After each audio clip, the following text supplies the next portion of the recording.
Assalamualaikum warahmatullahi wabarakatuh. Perkenalkan, nama saya Fadila Piko Mairo dari Prodi PGMI semester 4A Fakultas Tarbiyah dan Keguruan Institut Agama Islam Abdiyah Saleh Sarulangun. Baiklah, tugas video ini saya buat untuk memenuhi tugas mata kuliah PPMDI dosen pengampu Bapak Rian Hidayat SPD MPD. Baiklah, di sini saya akan menjelaskan materi yang berjudul Latar Belakang Pembaharuan Dampak Kolonialisme dan Ketertinggalan Dunia Islam.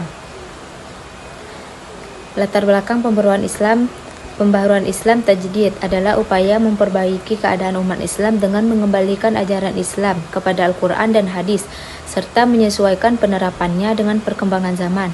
Tujuannya bukan mengubah ajaran Islam, tetapi menghilangkan penyimpangan dan membangkitkan kembali semangat umat agar mampu menghadapi tantangan zaman. Latar belakang pembaharuan Islam, kemunduran peradaban Islam. Pada masa Abbasiyah, dunia Islam mencapai puncak kejayaan dalam bidang ilmu pengetahuan, ekonomi, dan kebudayaan. Namun setelah itu terjadi kemunduran akibat konflik politik, perpecahan antar wilayah, serta lemahnya kepemimpinan. Akibatnya umat Islam kehilangan kekuatan dan pengaruhnya. Dampak kolonialisme Barat. Sejak abad ke-18 dan ke-19, banyak wilayah Islam dijajah oleh negara-negara Barat seperti Inggris, Perancis, Belanda, dan Italia. Penjajahan menyebabkan umat Islam kehilangan kebebasan politik dan ekonomi. Kekayaan alam diambil oleh penjajah, sedangkan masyarakat hidup dalam kemiskinan dan keterbelakangan. Ketertinggalan ilmu, pengetahuan, dan teknologi. Eropa mengalami revolusi ilmiah dan revolusi industri. Dunia Islam justru mengalami kemunduran dalam pendidikan dan penelitian. Banyak lembaga pendidikan Islam yang berfokus pada ilmu agama, sehingga ilmu pengetahuan umum kurang berkembang. Maraknya taklid, bid'ah, dan khurafah. Sebagian masyarakat hanya mengikuti pendapat ulama terdahulu tanpa memahami dasar hukum taklid.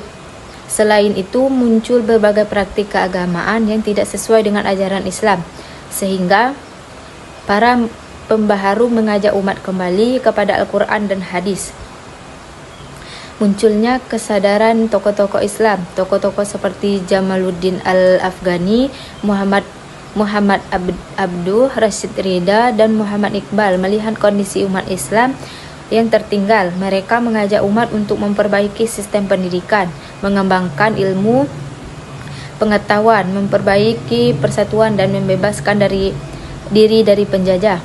Dampak kolonialisme terhadap dunia Islam. Kolonialisme adalah sistem penguasaan suatu bangsa terhadap bangsa lain untuk memperoleh keuntungan politik, ekonomi, dan kekuasaan.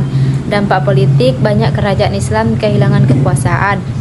Pemerintahan dikendalikan oleh penjajah, umat Islam kehilangan kedaulatan, muncul perlawanan dan gerakan kemerdekaan. Dampak ekonomi, kekayaan alam dieksploitasi oleh penjajah. Rakyat dipaksa bekerja untuk kepentingan kolonial. Perdagangan dikuasai bangsa Barat, kemiskinan meningkat di berbagai wilayah Islam. Dampak pendidikan, kesempatan memperoleh pendidikan sangat terbatas. Pendidikan modern hanya dinikmati kalangan tertentu. Banyak masyarakat tetap buta huruf. Pendidikan Islam mengalami kemunduran. Dampak sosial budaya, terjadi kesenjangan sosial. Budaya Barat mulai memengaruhi kehidupan masyarakat. Persatuan umat Islam melemah akibat politik adu domba. Dampak positif, walaupun lebih banyak membawa dampak buruk, kolonialisme juga menumbuhkan kesadaran nasionalisme, semangat memperjuangkan kemerdekaan, kesadaran pentingnya pendidikan modern, gerakan pembaharuan Islam, ketertinggalan dunia Islam. Penyebab ketertinggalan, faktor internal, lemahnya semangat belajar dan meneliti, taklid terhadap pendapat lama, kurangnya persatuan umat, konflik politik dan perebutan kekuasaan, pendidikan kurang berkembang.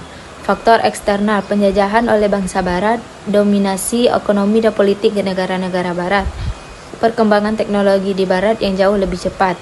Dampak ketertinggalan, lemah dalam bidang ekonomi, bergantung pada teknologi negara lain, Rendahnya kualitas pendidikan, daya saing umat Islam menurun, sulit bersaing dalam perkembangan ilmu pengetahuan dan teknologi.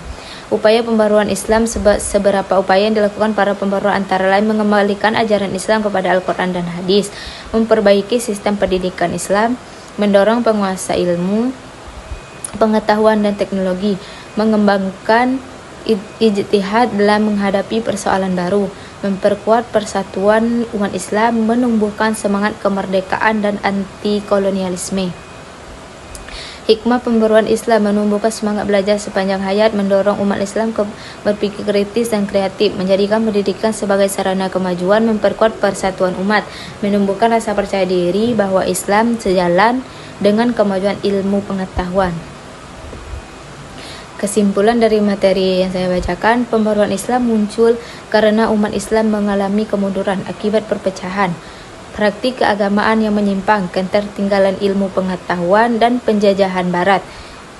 Kolonialisme membawa dampak besar terhadap politik, ekonomi, pendidikan, dan sosial masyarakat Islam. Kondisi tersebut mendorong lahirnya tokoh-tokoh pembaharu yang mengajak umat Islam kepada Al-Quran dan Hadis, memperbaiki sistem pendidikan, mengembangkan ilmu pengetahuan, serta membangun persatuan umat agar dunia Islam dapat membangkit dan kembali maju di berbagai bidang. Baiklah, itu tadi materi yang dapat saya sampaikan. Lebih dan kurang saya mohon maaf. Saya akhiri. Wassalamualaikum warahmatullahi wabarakatuh.